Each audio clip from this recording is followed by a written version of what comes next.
So I'm glad you went back to the 1970s. Okay. I'm actually going to go further back than that with a couple of them. And I was a little worried that these aren't contemporary books. But my next one is by one of my favorite authors, who is a British science fiction author, John Wyndham. Oh, yeah. Who was writing in the sort of 50s and the 60s, and actually sort of before that under a different name.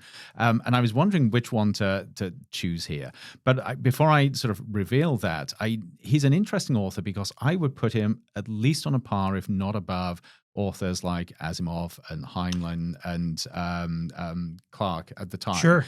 And it's because he writes social novels. So that's a powerful list to be up there with, right? I know, but sort of where someone like Asimov really looks at the technology, Wyndham looks at society. He looks at ordinary people, and he says, what if something extraordinary happened to these ordinary people with ordinary I like that lives? premise. Yes, yeah. And so even though some of them are a little dated, I think they're still very, very powerful. So the one I chose was the Kraken Wakes, which is, the premise is very interesting. It's the idea that there is this extraterrestrial life. Possibly, it might be something that isn't extraterrestrial coming up out of the deeps of the ocean from the big trenches.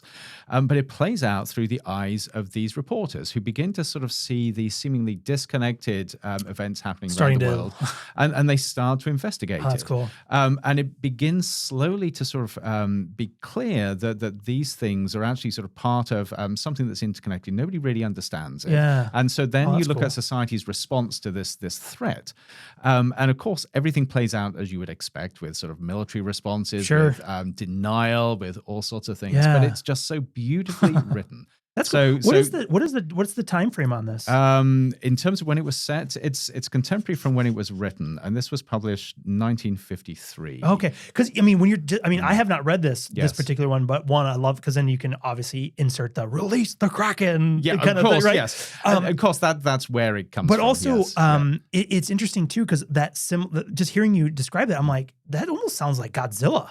But incredibly subtle. So whereas Godzilla is sort of obviously big, sort of fantastical, this is deeply sort of grounded in reality. This is not fantasy at all. This is how it might conceivably play out. Oh, that's cool. And he just writes beautifully. I like that. And you can still get this. I mean, it's sort of 1950s, but you go on Amazon I love it. and you can find it.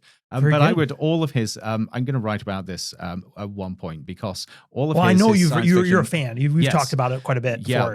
His novels have so much to say about society and technology today. Yeah, and that's awesome. And I will say, I will give away, I did not bring any H.G. Wells. I feel like I've already done that. Right, yes. So you didn't go that far. I didn't go any, I don't have anything from the 1800s. Yes, I don't have that.